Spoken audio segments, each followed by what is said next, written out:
Hoje a gente vai conversar sobre os distúrbios metabólicos neonatais. Vou avisar que essa aula é meio chatonilda, mas isso tem aparecido nas suas provas, então vamos com calma. A gente vai começar, então, pensando sobre os distúrbios da glicose, principalmente sobre a hipoglicemia, que é o mais comum na prática e na prova. Depois a gente vai falar de distúrbios do cálcio, filho de mãe diabética, o que a gente tem de particularidade, e vamos terminar falando um pouquinho sobre classificação do recém-nascido, que é um assunto mais simples e mais decoreba também. Então, vamos começar aqui com os distúrbios da glicose. Então, na vida fetal, como que funciona esse metabolismo da glicose?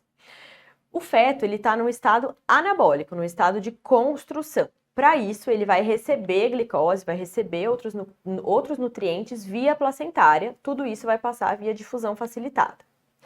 Principalmente no terceiro trimestre, esse bebê vai começar a fazer o seu próprio estoque, né, o seu acúmulo de glicogênio hepático, porque ele sabe que a hora que nascer, ele vai parar de receber esses nutrientes fáceis via placenta, não vai mais ter a placenta.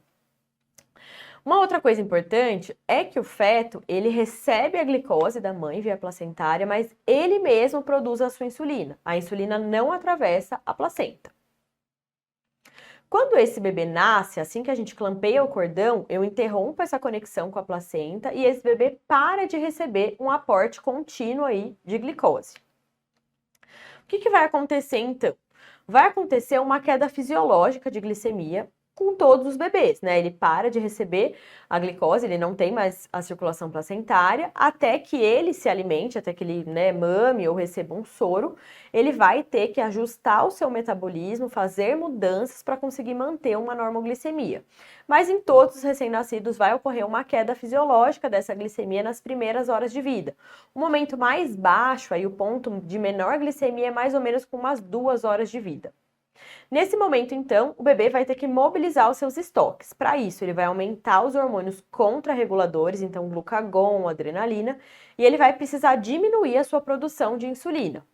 Isso vai estimular que ele use aqueles estoques de glicose, né, fontes alternativas de glicose. Por exemplo, ele vai fazer glicogenólise, que é quando a gente quebra o glicogênio hepático, aquele que ele acumulou lá no terceiro trimestre da gestação, ele vai quebrar esse glicogênio para liberar a glicose. E gliconeogênese, que é uma produção nova de glicose a partir de outros compostos, então lactato, aminoácidos. O objetivo daqui é conseguir manter uma glicemia adequada até que ele consiga receber, né, aí que ele seja alimentado ou que ele receba um soro. Para isso ele precisa tanto usar esses estoques quanto ajustar o que ele está gastando de glicose. Então, a hipoglicemia neonatal, ela é o distúrbio metabólico mais frequente no recém-nascido e a gente vai definir como um nível de glicemia plasmática baixo, capaz de gerar disfunção cerebral, capaz de gerar sintomas. Os valores de corte aqui, como tudo em neonatologia, depende da referência. Esses aqui são os valores de corte da Academia Americana. Em geral, são esses que a gente leva para a prova. Então, até 48 horas de vida, a gente conta uma glicemia menor que 47, entre 48 e 72 horas de vida, 60 e acima de 72 horas de vida, 70. O mais comum é essa hipoglicemia transitória, né, que são nos primeiros 3 dias de vida, até que a gente ajuste aí esse metabolismo inicial do bebê, e a gente considera ela persistente quando ela se mantém depois de 3 dias de vida. Sempre que esse bebê tiver uma glicemia capilar alterada, né, um destro, um HGT, a ideia é que a gente colete a glicemia mesmo, né, de punção mesmo, uma glicemia plasmática para confirmar. Então, a glicemia capilar, que é aquela de sangue total, que a gente faz com glicosímetro, ela é de 10 a 15% menor que a glicemia plasmática. E a gente precisa ter alguns cuidados quando vai coletar esse destro, né? Quando vai puncionar para fazer o destro. Então, o recém-nascido, ele não tem uma capacidade de manter a temperatura adequada, então é muito comum que esse bebê tenha extremidades frias. O bebê tá bonitinho, mas o pezinho dele tá super gelado, tá super cianótico. Quando eu vou coletar um destro e esse pé tá desse jeito, esse resultado vai vir alterado. Assim como quando a gente usa álcool na coleta, né? É muito comum limpar o pé com álcool e aí coletar. O ideal é a gente esquentar esse pé, deixar ele o mais quentinho possível e não utilizar o álcool. Isso pode levar a um resultado mais baixo do destro, que não é realidade. Quais são os fatores de risco, então, para a hipoglicemia neonatal? A gente tem dois grandes grupos de risco para a hipoglicemia, que são os prematuros e os filhos de mãe diabética. Prematuro, ele tem vários fatores que fazem com que ele tenha uma chance maior de ter hipoglicemia. Então, primeiro, se esse bebê nasceu muito antes do tempo, né, nasceu antes do terceiro trimestre, ele nem chegou a fazer o seu estoque de glicogênio hepático, né? Ele nasceu lá com 24, 25 semanas, ele nem tem glicogênio hepático, ele não tem de onde tirar. Você clampeou o cordão, acabou, ele não tem o que fazer, certo? Ele vai ter menos estoque ainda se ele for um bebê restrito, que passou por uma restrição de crescimento intrauterino. Ele também não conseguiu fazer essa dispensa aí de glicogênio hepático. Eles também, pela própria imaturidade, eles não têm uma capacidade metabólica de utilizar essas fontes alternativas de glicose, né, de gerar essas fontes alternativas. Então, ele também não tem uma capacidade maravilhosa de fazer gliconeogênese. Além disso, eles têm uma demanda energética mais alta por ser prematuros, e se eles forem prematuros que passaram por uma asfixia perinatal, eles vão ter um consumo mais alto ainda de energia. O filho de mãe diabética é uma lógica um pouco diferente. No filho de mãe diabética, o que acontece é, essa mãe que tem uma diabetes descontrolada, então ela ficou lá com a glicemia muito alta a gestação toda, essa glicemia atravessa a placenta, então o bebê também ficou hiperglicêmico, né? O feto ficou hiperglicêmico. E aí esse bebê vai produzir mais insulina em resposta a essa hiperglicemia. Então a glicemia mais alta vem da mãe via placenta e o próprio bebê produz a sua insulina, ele vai ter um hiperinsulinismo. Quando esse bebê nasce, ele para de receber a glicose da mãe e ele vai continuar com a insulina mais alta. Então, ele tem uma chance maior de fazer hipoglicemia. Quais são outras causas de hipoglicemia neonatal? Então, posso ter hipoglicemia por aumento do consumo de glicose, né, ou por um hiperinsulinismo. Filho de mãe diabética, a gente já falou, os bebês que são grandes para a idade gestacional, mãe que utilizou beta-2 agonista, por exemplo, terbutalina, ou que usou tiazídico, e um bebê isoimunizado, né? A mãe RH negativo, o bebê RH positiva com cumbis reagente. Segunda situação é quando eu tenho uma redução da produção dessas vias alternativas de glicose, ou quando eu tenho um estoque muito baixo de glicogênio. O prematuro a gente já falou, o bebê restrito a gente falou, ou um bebê que está em jejum prolongado, ele não tem mais da onde tirar, não tem mais estoque. E a terceira situação é quando o uso da glicose está mais alto e essas vias alternativas estão com baixa produção. Então, um bebê que passou por um estresse, um bebê asfixiado, um bebê em sepse, erros inatos do metabolismo, uso materno de beta-bloqueador e policitemia, né? Um bebê com hiperviscosidade, com hematócrito mais alto.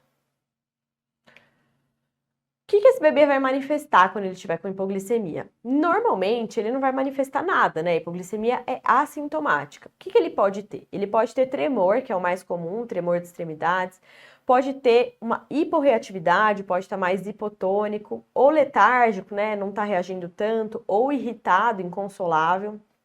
Eles podem ter também apneia, ou desconforto respiratório, taquipneia, cianose, palidez, dificuldade de amamentação, né, má sucção, baixa aceitação da dieta ou crises convulsivas. Por isso, a gente vai monitorizar esses bebês que tenham fatores de risco para hipoglicemia. E aqui também depende do protocolo do lugar que você está trabalhando, depende do que eles usam de referência. O que você precisa saber? Bebês de risco, então prematuro, bebê pequeno para a idade gestacional, filho de mãe diabética, em geral, nas primeiras horas de vida, eles ficam com um controle de destro de tanto em tanto tempo. E aí depende do lugar que você tá, normalmente é até 24, 48 horas de vida, a gente fica fazendo esse destro seriado, né, a glicemia capilar seriada, antes das mamadas. Se ocorrer uma alteração, a gente vai coletar a glicemia sérica para confirmar. E aí, como que a gente vai conduzir a hipoglicemia, então? A primeira pergunta que a gente deve fazer é se essa hipoglicemia tem sintomas. Hipoglicemia sintomática, né? Hipoglicemia com um valor aí menor que 40 e esse bebê tem sintomas, a nossa correção tem que ser endovenosa. A gente vai fazer o push de glicose seguido de um soro contínuo, de uma velocidade contínua de infusão de glicose. Agora, se esse bebê estiver assintomático, depende das horas de vida. Se ele tiver com menos de 4 horas de vida, que é o momento que essa glicemia já naturalmente vai estar mais baixa, o nosso objetivo vai ser iniciar a alimentação na primeira hora, né, a amamentação lá na Golden Hour, fazer a glicemia 30 minutos depois dessa primeira amamentação, se ele tiver risco. Se essa glicemia for menor que 25, eu posso realimentá-lo, né? Repetir a dieta, pôr no peito da fórmula, o ideal é pôr no peito, e repetir essa glicemia depois de 1 hora. Mesmo depois dessa realimentação, o destro está menor que 25, né? Essa glicemia está menor que 25, aí não tem jeito, a gente vai corrigir endovenoso. Agora, se tiver entre 25 e 40, eu posso tentar realimentar mais uma vez, ou eu posso ir direto para correção endovenosa. Agora, entre 4 e 24 horas de vida, a ideia é que esse bebê esteja em livre demanda, aí, com uma amamentação pelo menos a cada 2 a 3 horas, fazendo a glicemia antes da mamada. Se essa glicemia tiver menor que 35, vou colocar esse bebê no peito e vou repetir em 1 hora. Continua menor que 35, correção endovenosa. Ficou entre 35 e 40, melhorou, mas não melhorou muito. Posso repetir a amamentação, né? Posso tentar corrigir de novo por via enteral, ou eu posso ir direto para correção endovenosa. Quando a gente fala de correção enteral, nossa primeira escolha sempre vai ser a amamentação e livre demanda, mamada frequente com técnica adequada. Uma opção que anda junto com o aleitamento materno é o gel de destrose. Então, é um gelzinho que tem glicose, né? Que na verdade tem destrose, que também é um açúcar. A gente passa ele dentro da boca do bebê, na mucosa oral, e põe ele no peito. Isso aqui é a nossa primeira escolha, né? Amamentação, posso associar a amamentação com gel de destrose, não tenho, vou para a fórmula infantil. Nosso objetivo aqui, quando a gente faz a correção enteral, é garantir uma glicemia aí pelo menos acima de 45. Quando a gente vai para a correção endovenosa, tem 2 momentos. A correção com o push, né, que a gente faz aí 200 mg por quilo por dose de glicose, que a conta rápida é a glicose a 10%, 2 ml por quilo. Faço esse push e depois eu preciso colocar um soro com uma velocidade contínua, né, com uma infusão contínua de glicose. A gente começa com uma Viga ou com uma TIG entre 5 e 8 mg quilo minuto. Cuidado, não adianta só fazer o push e largar esse bebê lá, porque ele vai fazer hipoglicemia de novo. A glicemia aqui esperada, né, um soro é entre 40 e 50. A gente já considera mais ou menos bom, tá? Agora, se esse bebê tiver um hiperinsulinismo mesmo, né, ele já tá com velocidade de infusão de glicose mais alta, não tô tendo um controle adequado, a gente pode usar algumas medicações. A primeira delas é o diazóxido, que é a primeira escolha, e a segunda escolha seria o octreotide. A ideia aqui é que essas medicações, eles diminuem a produção, a secreção de insulina, por isso que a gente usa só para hipoglicemia associada a hiperinsulinismo. Por que a gente se preocupa? Porque a hipoglicemia ela pode levar a sequelas neurológicas, né? Ela pode comprometer o desenvolvimento desse bebê. Como que a gente previne a hipoglicemia, então? Iniciando a amamentação na primeira hora de vida, fortalecendo essa amamentação com técnica adequada. E lembrar que quanto melhor, né, os cuidados que eu oferecer para esse bebê, menor vai ser o gasto energético dele. Um grande cuidado que a gente precisa ter em NEO é manter esse bebê com a temperatura adequada. Se esse bebê ficar passando frio, ficar hipotérmico, ele vai estar gastando muito mais energia, ele tem uma chance maior de ter hipoglicemia. Unifesp 2023, quais são as alterações endócrinas que induzem a glicogenólise hepática e gliconeogênese logo após o nascimento? Então, eu aumento os contrarreguladores, né, glucagon, catepolaminas, e diminuo a insulina. Unifesp 2024, RN 37 semanas, mãe com diabetes insulino dependente, cesárea, 4.200, então é um bebê macrossômico, acima de 4 quilos. Com 1 hora de vida, ele tem tremores finos de extremidades. Então, eu tenho um bebê macrossômico, uma mãe diabética, e esse bebê tem sintomas, e ele tem uma glicemia plasmática de 30, ou seja, eu tenho uma hipoglicemia. Para eu decidir a minha conduta, minha primeira pergunta é se essa hipoglicemia é sintomática ou assintomática. Ele tem tremor de extremidades, então essa hipoglicemia é sintomática. Obrigatoriamente a minha correção tem que ser endovenosa, intravenosa. Não adianta eu tentar corrigir enteral numa hipoglicemia sintomática. USP São Paulo 2024. RN filho de mãe com síndrome HELP, peso de nascimento 900 gramas, né? Um bebê bem pequenininho, extremo baixo peso, 28 semanas, prematuro. Qual que é a complicação mais provável nas primeiras horas de vida? Poxa, esse é um bebê prematuro, muito pequeno, né? Extremo baixo peso. O que é o mais comum que ele apresente? É hipoglicemia. Ele pode apresentar apneia, também é comum, mas nessas primeiras horas de vida, o clássico é a hipoglicemia, porque ele não tem estoque, né? Ele não tem glicogênio hepático, é um bebê provavelmente teve alguma restrição de crescimento, que 28 semanas com 900 gramas é um bebê pequeno. Até que a gente consiga passar um catéter umbilical e começar um soro, começar uma NPP, ele tem uma chance grande de fazer uma glicose mais baixa. Unifesp 23, RN 36 semanas, um bebê prematuro, 2.600, Apgar 8,9, exame físico normal. Com 6 horas de vida, tremores finos de extremidades e glicemia plasmática de 25. Qual que é a conduta imediata mais adequada? Mesma lógica, né? Um bebê sintomático, uma hipoglicemia sintomática. Minha conduta imediata é fazer o push de glicose, seguido do soro contínuo. Por que a A tá errada? Porque não é imediata. Imediata é fazer o bolos, né? Fazer o push de glicose. E depois que eu vou colocar esse soro.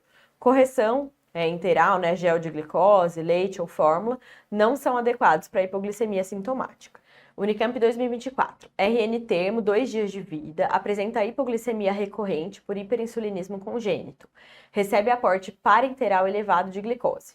Em relação ao tratamento medicamentoso do hiperinsulinismo, a gente falou que a primeira escolha é o diazóxido, que ele é feito via enteral.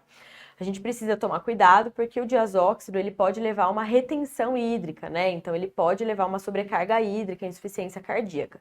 Então, quando a gente usa o diazóxido, a gente vai restringir esse bebê, diminuir a oferta hídrica, inclusive usar corticoide. Octreotide é a segunda opção e eu não preciso suprimir a alimentação enteral nesse caso, né? Eu posso manter uma velocidade de infusão, um soro com uma VIG contínua, mas eu posso iniciar a alimentação enteral. Vamos falar um pouquinho de hiperglicemia, então. A gente considera hiperglicemia neonatal quando eu tenho um valor de glicemia plasmática acima de 145. Em geral, a gente vai intervir se esse valor estiver muito alto, né, acima de 180, ou quando esse bebê passa a apresentar uma glicosúria, né, tem glicose na urina com diurese osmótica. Então, tem tanta hiperglicemia, tá tão alto esse valor, que esse bebê passa a ter uma diurese por esse aumento de osmolaridade. Aqui a gente intervém porque esse bebê, principalmente o bebê prematuro, quando ele tem essa alteração de osmolaridade, ele tem uma chance maior tanto de desidratar quanto de ter hemorragia perintraventricular, aquela hemorragia intracraniana do bebê prematuro. A principal causa de hiperglicemia neonatal é iatrogênica, né? Eu coloquei aí uma VIG muito alta, estou oferecendo muita glicose para esse bebê. Outras causas, estresse, sepse é um clássico, né? Um bebê que estava tudo bem, tudo certo, com a mesma NPP, não mudei a VIG, do nada ele faz um destro super alto. Vai examinar esse bebê, a chance dele estar abrindo uma sepse é alta. Uso de algumas medicações também, muito comum quando a gente usa corticoide, um bebê que tem um choque refratário à droga, a gente usa lá hidrocortisona, ele pode fazer uma hiperglicemia. Como que a gente conduz? Então, o primeiro passo sempre vai ser diminuir o que eu estou dando de glicose, reduzir a VIG. E assim que possível, passar para uma oferta enteral, que aí esse bebê controla melhor esse manejo da glicemia. A insulina a gente vai guardar com muito carinho para aqueles casos de hiperglicemia muito alta que eu não estou conseguindo manejar só com a redução da VIG. Por quê? Porque o bebê prematuro, ele responde muito à insulina, é muito difícil de fazer. Então, em geral, a gente guarda muito a insulina, não faz tão facilmente porque é muito difícil manejar. A chance de você passar de uma hiperglicemia para uma hipoglicemia também é muito alta. Enare 2024, RN masculino, 27 semanas, peso de 1,40. Foi entubado, recebeu surfactante, evoluiu com sepse, instabilidade hemodinâmica e necessidade de hidrocortisona por choque refratário à epinefrina. Então, eu tenho um bebê prematuro extremo, né, 27 semanas, que teve um desconforto respiratório, fez surfactante, tem um choque séptico, refratário a catecolaminas, tá com hidrocortisona pelo choque refratário. Tá com uma taxa de infusão de glicose de 6 mg por quilo por dia e apresentou uma glicemia de 290. Cuidado, né? Que aqui a taxa de velocidade de infusão de glicose não é miligramas por quilo por dia, é miligramas por quilo por minuto. Eles escreveram errado na questão, tá? Só para você não se confundir. E ele fez um destro de 290. O que está acontecendo com esse bebê? Esse bebê tá séptico, né? Tô usando corticoide, então ele tem vários motivos para fazer hiperglicemia e essa VIG tá dentro do basal, mas também não tá tão baixa. Vamos ver. A indicação de taxas de infusão de glicose baixas e uso profilático de insulina? Uso profilático de insulina não. B. A primeira medida a ser tomada em relação à hiperglicemia nesse bebê é a redução da taxa de infusão de glicose, tá certo? C. Após a detecção de glicemia acima de 250, deve-se primeiramente administrar insulina subcutânea? Não, inclusive nesses bebês muito pequenos, a gente faz insulina endovenosa, faz solução com insulina, né? Não faz subcutânea. D. Em decorrência de hiperglicemia, esse recém-nascido pode apresentar hiponatremia e diminuição da diurese. Pela própria hiperglicemia, por esse aumento da osmolaridade, pode acontecer uma hiponatremia dilucional, né? Esse sódio falsamente mais baixo. Mas aqui a gente teria um aumento da diurese, né? Um aumento do débito urinário justamente por esse aumento de osmolaridade. E, apesar de haver várias complicações associadas à hiperglicemia no bebê prematuro, ela diminui o risco de retinopatia da prematuridade? Não. Um dos fatores que pode contribuir na retinopatia é a variação glicêmica, inclusive hiperglicemia. Não é o principal, mas pode ter associação. Mas com certeza aqui a nossa mais correta é a B de bola. Vamos falar um pouquinho sobre distúrbios do cálcio, então. Então, vamos relembrar o metabolismo do cálcio. Lá na vida fetal, ocorre um transporte ativo de cálcio aí pela placenta. Quando esse bebê nasce, é um raciocínio parecido, esse bebê para de receber cálcio, não tem mais placenta, não tem mais circulação, e isso vai levar a uma queda fisiológica desse cálcio sérico, bem parecido lá com a glicemia. Por isso, a gente vai ter que a hipocalcemia neonatal, ela vai acometer até 1/3 desses bebês prematuros nas primeiras 48 horas de vida. O mais comum é essa hipocalcemia de início precoce, nesses primeiros 3 dias de vida. Justamente porque esse bebê, ele é todo imaturo, ele é prematuro, então ele tem uma imaturidade da paratireoide de perceber que esse cálcio está mais baixo, né, que a calcemia está mais baixa, ela não consegue produzir esse PTH a tempo de corrigir essa calcemia. Lembrem que o PTH, que é produzido pela paratireoide, ele vai atuar aí aumentando a reabsorção óssea e renal de cálcio, e ele também vai atuar aumentando a absorção intestinal de cálcio através do aumento da ação da vitamina D. Então, o PTH aí é a chave do porquê que o bebê faz hipocalcemia, porque ele não tem uma maturidade da paratireoide, não consegue produzir o PTH em tempo adequado de acordo com a variação da calcemia. Como que a gente define hipocalcemia, então? Nos bebês com pelo menos 1,5 kg, a gente considera hipocalcemia um cálcio total menor que 8 ou um cálcio iônico menor que 4,4.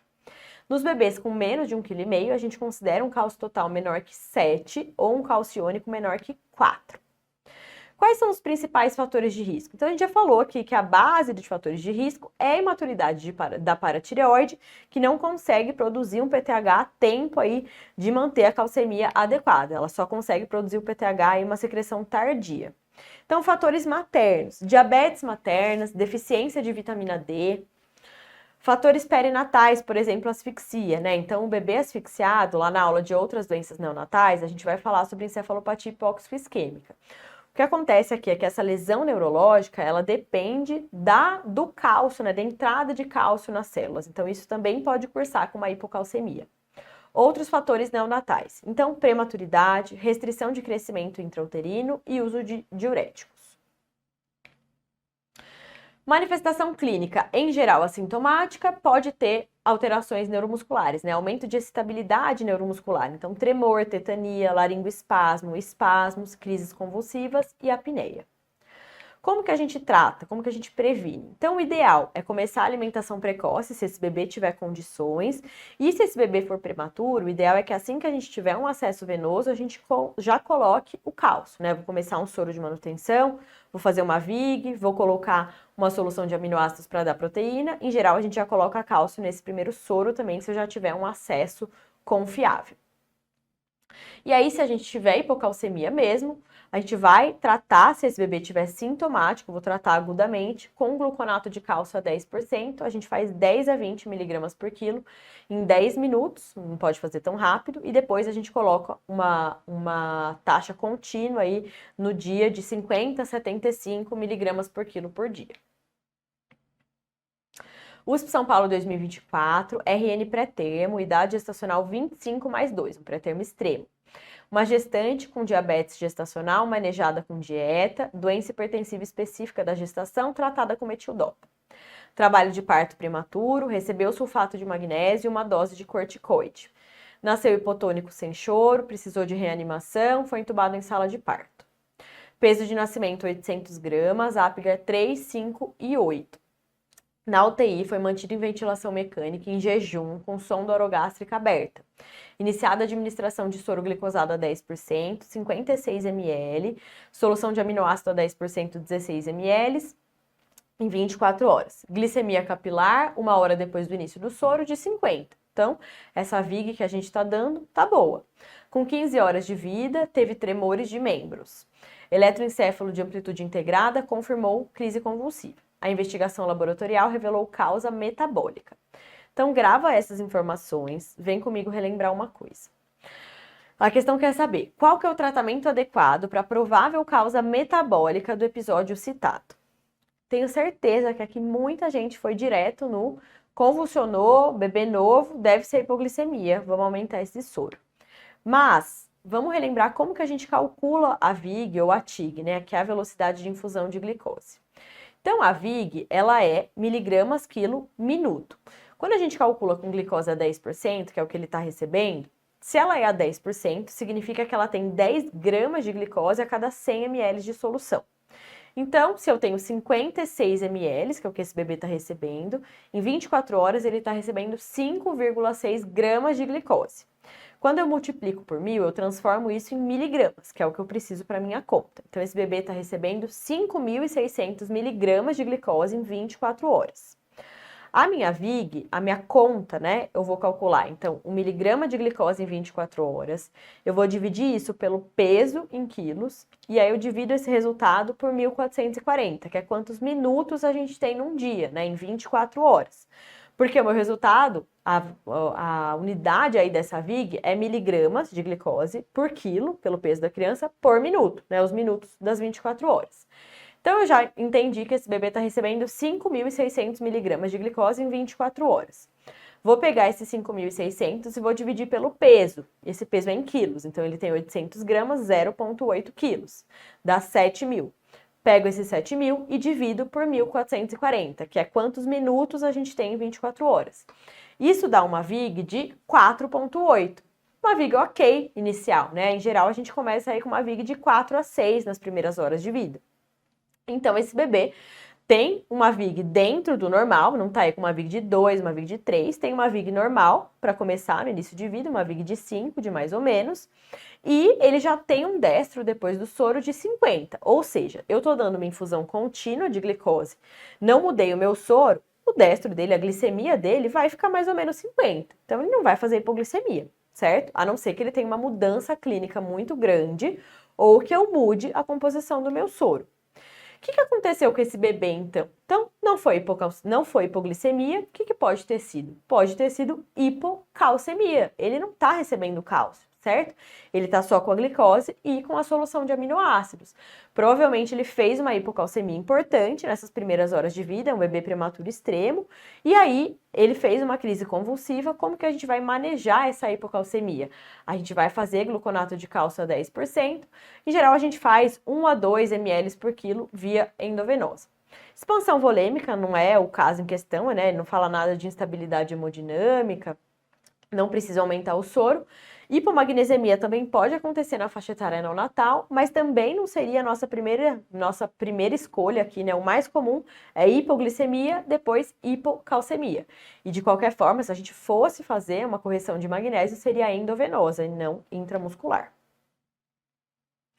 Vamos falar um pouquinho de filho de mãe diabética. Então, o filho de mãe diabética, ele pode ter várias alterações pelo fato da diabetes da mãe ser descontrolada. Então, o primeiro deles, esse bebê pode ser macrossômico, né, ter mais que 4 quilos, que é o mais comum nos filhos de mãe diabética. Então, essa glicemia, essa hiperglicemia passada para o bebê, leva a uma hiperplasia e hipertrofia desses adipócitos. Mas também pode acontecer o contrário, esse bebê pode nascer restrito, justamente porque a diabetes pode alterar a circulação placentária e isso não vai permitir um transporte de nutrientes adequado. Então, esse bebê pode parar de crescer. Hipoglicemia, a gente já falou, é um bebê que tem hiperinsulinismo. Ele tem mais risco de trabalho de parto prematuro e de asfixia perinatal, principalmente pela macrossomia. Ele tem uma chance maior de ter outros distúrbios metabólicos, então hipocalcemia a gente já falou, ele não tem uma produção adequada de PTH. Ele pode ter hipomagnesemia também, né? Essa mãe com diabetes, ela tem uma chance maior de ter hipomagnesemia, ela tem perda renal de magnésio. Além disso, eles podem ter policitemia, então esse sangue pode ser mais viscoso, eu posso ter um aumento do hematócrito, e isso pode levar também, pode cursar um aumento da chance desse bebê ter icterícia, ter hiperbilirrubinemia. Esses bebês podem fazer síndrome do desconforto respiratório, mesmo sendo mais velhos, porque esse excesso de insulina pode reduzir a produção do surfactante, isso vai fazer uma SDR. Esses bebês também têm uma chance de ter uma hipertrofia septal, isso é causado por um depósito de glicogênio no septo cardíaco, e isso pode cursar com uma cardiomiopatia hipertrófica. Esses bebês também têm uma chance maior de malformações congênitas. Quanto pior controle glicêmico dessa mãe, maior a chance desse bebê ter malformação, né, ter cardiopatia congênita ou malformações de sistema nervoso central, que são as mais comuns. HCPA 2023, diabetes gestacional quando não adequadamente controlada durante o pré-natal, é causa de complicações para os recém-nascidos. Assinale a alternativa que contempla complicações relacionadas a essa condição materna. Macrosomia, hipoglicemia, hipertrofia septal assimétrica e policitemia? Sim. Vamos ver a B. Hemorragia intracraniana? Não, não é associada ao diabetes materno. C. Microcefalia e anemia? Também não, não tem associação. D. Anemia? Não, é o contrário, né? Esse bebê tem uma chance de ter policitemia, um aumento de hematócrito. E por último, vamos falar um pouquinho de classificação do recém-nascido. Então, em relação à idade gestacional, a gente tem 3 grupos. O normal, né, o bebê que nasce no tempo certo, é o do meio, é o bebê termo, é aquele que nasce entre 37 semanas e 0 dias e 41 semanas mais 6 dias. Dentro desse grupo de recém-nascido termo, a termo ou de termo, tem os termos precoce, que é um bebê que nasce termo, mas ele nasce no início aí da faixa do termo, que é entre 37 e 38 semanas. Ele pode ter um comportamento um pouco mais sonolento, ter um comportamento um pouco mais parecido com um bebê prematuro. Se o bebê nasce com menos de 37 semanas, ele é um bebê pré-termo, um bebê prematuro. E aqui a gente também tem outras subdivisões. Então, se ele nascer entre 34 semanas e 0 dias e 36 semanas e 6 dias, a gente considera um pré-termo tardio. Nasceu antes da hora, mas nasceu já na boca do gol. Pré-termo extremo é aquele que nasce com menos de 28 semanas. Assim como aquele bebê, que é a última classificação, que nasce com pelo menos 42 semanas de idade gestacional, esse é um bebê pós-termo. Em relação ao peso ao nascimento, se esse bebê nasce com pelo menos 4 quilos, ele é um bebê macrossômico, né? A gente tem o diagnóstico de macrossomia. Entre 1,5 kg e 2,499 é um bebê que nasce com baixo peso ao nascer. Entre 1 kg e 1,499 é muito baixo peso ao nascer. E abaixo de 1 kg é extremo baixo peso. Em relação ao peso pela idade gestacional. Então, se esse bebê nascer com um peso abaixo do percentil 10 em relação à idade gestacional, esse é um bebê PIG, é um bebê pequeno para a idade gestacional. E aí eu tenho 2 subdivisões aqui. Quando esse bebê é todo pequeno, então o peso é abaixo do percentil 10, assim como o comprimento e o perímetro cefálico. Esse é um bebê inteiro pequeno, esse é um PIG simétrico ou proporcionado. Isso significa que o insulto que fez esse bebê não crescer ocorreu lá no início da gestação. Bem no início, nada cresceu direito, nem a cabeça, nem o comprimento, nem o peso. Agora, se só o peso for abaixo do percentil 10 e a cabeça e o comprimento forem normais, a gente considera um PIG assimétrico. E aí esse insulto aconteceu no segundo, terceiro trimestre da gestação, jamais lá na frente. O que é o normal? O normal é um bebê AIG, né? Adequado para a idade gestacional. Então, o peso para a idade gestacional está entre o percentil 10 e o percentil 90. E o GIG, o grande para a idade gestacional, é quando esse bebê nasce acima do percentil 90. Por que a gente faz essa classificação? Primeiro, quando eu estou lá em sala de parto, é muito diferente a minha preparação quando eu vou receber um 26 semanas do que um 40 semanas, né? A gente pensar em quais são os riscos da necessidade de reanimação, de recepção desse bebê. Eu posso avaliar os riscos de morbimortalidade, um bebê prematuro, um bebê PIG. No período neonatal, esses bebês, né, eles podem ter chance maior de distermia, de dificuldade de controle de temperatura, de fazer principalmente hipotermia, chance de ter vários distúrbios metabólicos, então a gente falou, né, um bebê prematuro, um bebê PIG, um bebê GIG tem chance maior de ter hipoglicemia, por exemplo. Distúrbios respiratórios, distúrbios nutricionais, gastrointestinais, então dificuldade de progressão de dieta e icterícia. Esse bebê, né, esses bebês que têm alteração, que nascem restritos, que nascem pequenos, eles devem ser seguidos com carinho na puericultura, porque eles têm uma chance maior de ter alteração de crescimento e desenvolvimento, principalmente o bebê prematuro. E assim como a gente falou lá na aula de alimentação, que a gente falou dos primeiros 1000 dias, esses bebês que nascem com alterações, eles têm um comprometimento de programação metabólica, né? Lá nos primeiros 1000 dias, esse é um bebê que tem uma chance maior de ter doença crônica na vida adulta, de ter hipertensão, de ter diabetes. Então, esses são bebês que a gente vai seguir com mais carinho. ANRIGS 2024, RN masculino, 38 semanas e 2 dias. 2,350, então baixo peso, abaixo de 2,5 kg, comprimento de 46 centímetros, PC 32. Ao classificar o peso quanto à adaptação para a idade gestacional, você utiliza as tabelas do Intergrowth. Essa é a curva, né, mais adequada para a gente utilizar logo que esse bebê nasce. Isso aqui é um site desse estudo do Intergrowth que usou bebês do Brasil, lá de Pelotas. Então essa aqui é a recomendação que a gente use para classificar o bebê em PIG, giga e IG. Aí a gente vê aqui os resultados. Então, o que a gente usa é o percentil, né? A gente vê que o comprimento tá abaixo do percentil 10, o peso também tá abaixo do percentil 10, então esse é um bebê PIG, e o perímetro cefálico também tá abaixo do percentil 10. Ou seja, esse é um bebê termo, 38 semanas, PIG simétrico, né? Ele é pequeno para a idade gestacional, tudo é pequeno, e baixo peso, tem um peso abaixo de 2,500. Então, aqui a nossa alternativa é um bebê pequeno para a idade gestacional, simétrico. Ele não é pré-termo, ele é 38 semanas, ele não é AIG, né? Ele está abaixo, o peso está abaixo do percentil 10, e ele não é assimétrico, porque ele é todo pequeno, tudo está abaixo do percentil 10. E por último, vamos falar da perda de peso fisiológico. Então, é importante a gente lembrar que todos os recém-nascidos têm uma composição corporal muito rica em água, né? O bebê termo tem mais ou menos 70% da composição corporal composta por água. E aí, depois do nascimento, vão ocorrer várias mudanças que vão levar à perda de peso fisiológica, aquela perda de peso que todos os recém-nascidos vão apresentar nos primeiros dias de vida. A principal causa dessa perda de peso é uma redistribuição desses volumes corporais de água. Então, eu tenho uma redução do extracelular, aumento do intracelular, e isso leva a uma perda importante de água corporal total. Isso cursa com uma diurese fisiológica, né? O que passa aí para o intracelular, eu expando o intracelular, faço mais xixi, tem diurese fisiológica para tirar esse excesso de líquido extracelular. Esse bebê também vai ter eliminação de mecônio. Nesse início de vida, todos os bebês passam por uma baixa ingesta inicial até que ocorra a pojadura, e isso é fisiológico porque o bebê nasce com uma capacidade gástrica pequena, né? O estômago do bebê ao nascimento é muito pequenininho. Não adiantaria a mãe já ter uma pojadura, já ter uma produção de leite maravilhosa no primeiro dia de vida, porque esse bebê ia mamar e ia vomitar, porque o estômago dele é pequeno.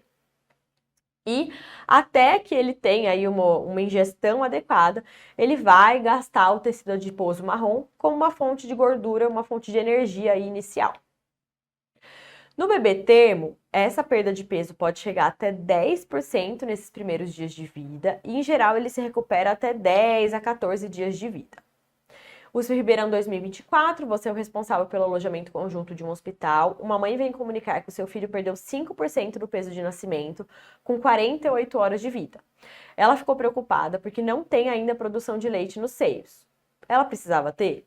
Não, né? Ela vai começar a ter a pojadura agora, tá tudo bem.